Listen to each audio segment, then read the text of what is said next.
Dulu, zaman Tun Mahathir dulu, yang sehingga negara kerugian 30 bilion.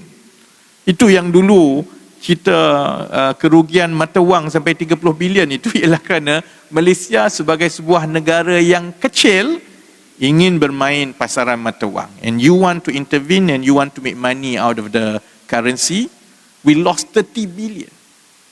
So I don't think we want to go there. Maksudnya, YB last berkenaan dengan nilai ringgit, boleh YB ya? Okey. Setakat pukul 9 pagi ini, ringgit berbanding dolar adalah 4.6720. Jadi mungkin YB boleh ulaslah, sebab ini antara isu yang bermain di lapangan. So saya rasa orang yang tepat untuk mengulas berkenaan isu ini adalah YB. Jadi itu saja YB, sekian, terima kasih. ada dua faktor lah yang sekarang ini mempengaruhi nilai ringgit di pasaran antarabangsa kan. Satu, soal interest rate differential. Sebab kita pada 3% itu, kita di belakang daripada negara-negara lain dalam keadaan ekonomi dunia dilihat dijangka akan perlahan ataupun menguncur. Jadi dalam keadaan begini, pemegang dana antarabangsa ni dia akan cari instrumen pelaburan yang lebih selamat. Dan selalunya yang lebih selamat ialah sama ada emas ataupun dolar. So that's given lah kan. Dia tengok bila daripada saya letak pak duit saya dekat sini, interest dia banyak ini, ada negara lain yang interest lagi tinggi, I rather put my money somewhere else. So that's given.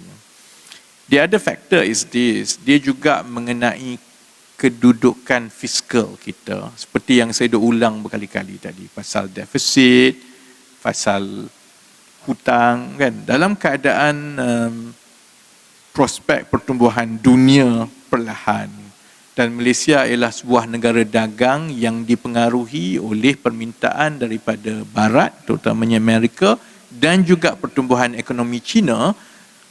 Bila prospek pertumbuhan dunia itu perlahan dan juga pertumbuhan di China itu tidak secepat yang dijangka, sudah tentu pelabur tengok ataupun portfolio manager ni tengok Malaysia ada risiko terdedah kepada perkara-perkara ini.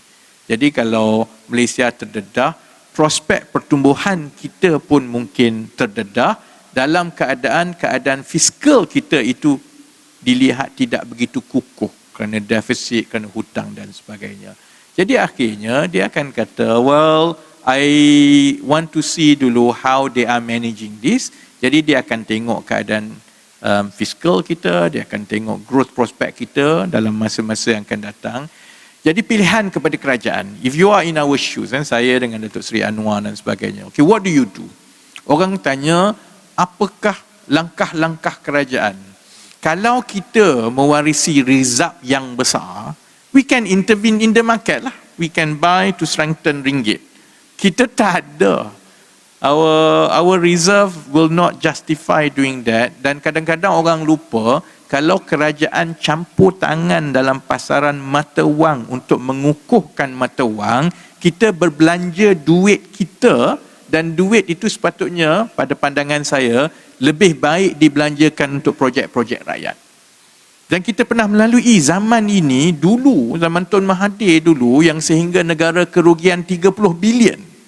Itu yang dulu kita kerugian mata wang sampai 30 bilion itu ialah kerana Malaysia sebagai sebuah negara yang kecil ingin bermain pasaran mata wang. And you want to intervene and you want to make money out of the currency. We lost 30 billion.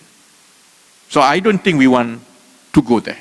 Maksudnya, kita tidak ada kemampuan kewangan untuk tempoh yang pendek untuk bermain pasaran mata wang seperti mana Singapura buat. Singapura can do it.